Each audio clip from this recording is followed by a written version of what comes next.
طيب، بما انكم بتحبوا القوائم عشان بتنجز، فقلت اعمل لكم قائمه لافضل افلام الفتره الاخيره سواء افلام عربي او اجنبي، واقول لكم ايرادات الافلام دي كمان للناس اللي بتحب تعرف كل فيلم جاب كام كده من الاخر. فورقه وقلم اكتبوا ورانا يا ست الكل، ويلا بينا على الفيديو.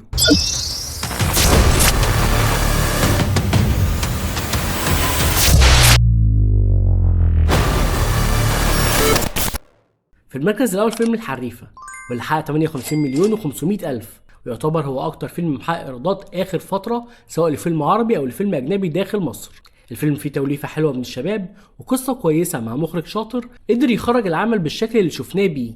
والمراجعه كامله للفيلم هتلاقيها في القناه هنا، وهسيبها لك في الديسكربشن. وفي المركز الثاني فيلم ابو نسب، حقق 48 مليون و250 الف جنيه لحد دلوقتي.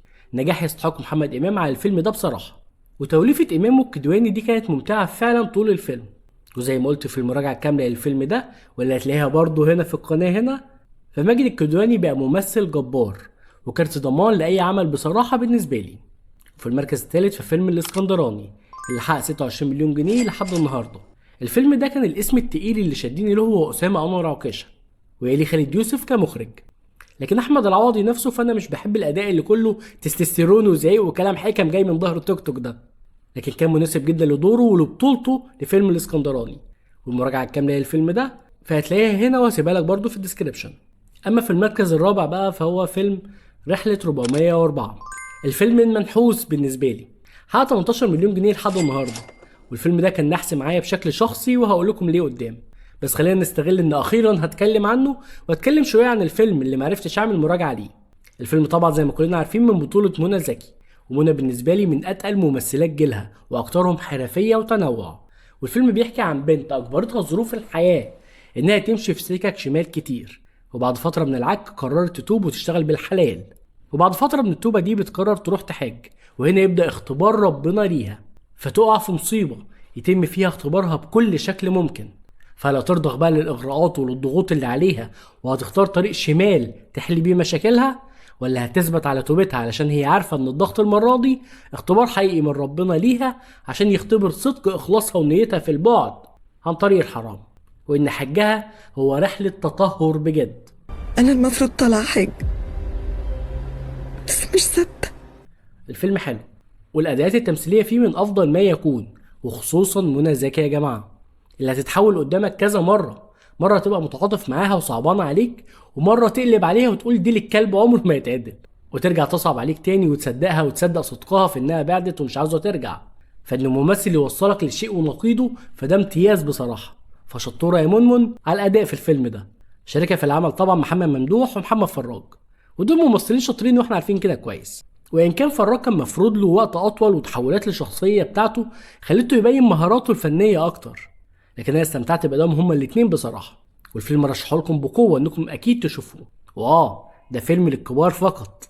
اما بقى حته بقى انه نحس، فالفيلم ده يوم ما نزل في السينمات انا رحت واتفرجت. هرجع البيت بقى اكتب مراجعتي وانزلها لكم وفل كده. لا ازاي؟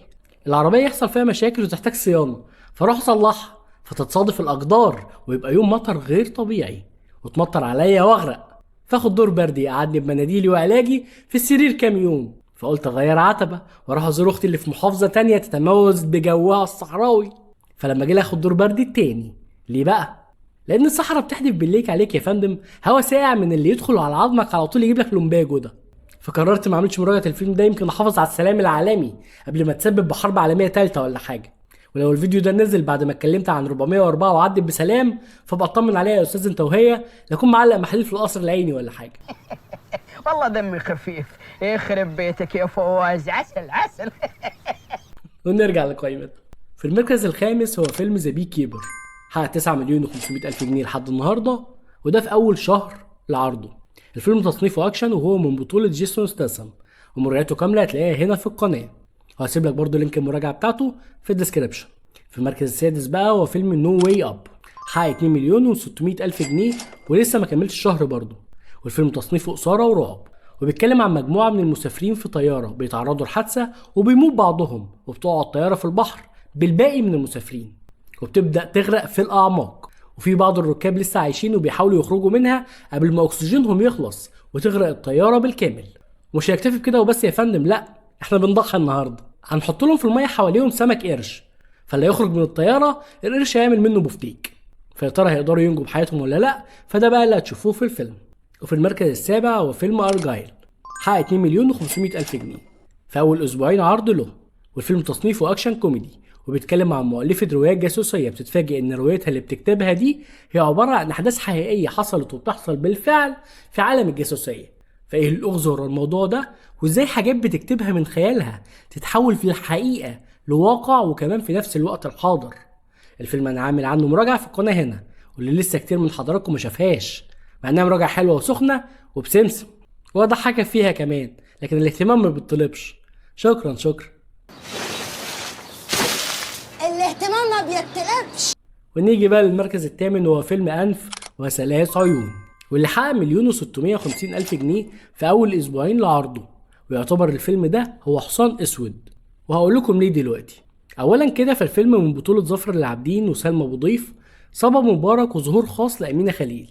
وبيتكلم عن شخص بيشوف كابوس وبيقلق جامد من الكابوس ده، فبيقرر يروح لدكتورة نفسية ويبدأ يحكي لها كل حاجة، حتى علاقته ببنت أصغر منه ب25 سنة، وازاي العلاقة دي عامله له مشكلة بسبب فرق السن ده، لكنه حابب يكمل فيها. وهنا بيتكشف الكتير من الأسرار في خلال رحلة العلاج دي، بيبين لك قد ايه انت ممكن تتعرض لمشاكل نفسية كبيرة لمجرد حاجة حصلت في حياتك وانت ما قدرتش تتخطاها، فتفضل مأثرة عليك لسنين. الفيلم اكيد ارشحه لكم، والسبب انه هيأثر فيك جدا وهيعرف يخليك تتشد معاه، لانه هيلعب على الجانب النفسي بتاعك بشكل هيخليك فعلا تتأثر وانت بتتفرج عليه. وعشان كده قلت ان الفيلم ده حصان اسود، مكنتش اتوقع انه يكون بالقوة دي، فبرافو. وفي المركز التاسع هو فيلم التجربة المكسيكية، واللي حقق 1,500,000 جنيه في اول اسبوعين عرض. الفيلم من بطولة عمرو عبد الجليل ومحمد ثروت وبيومي بتاع واحمد فتحي.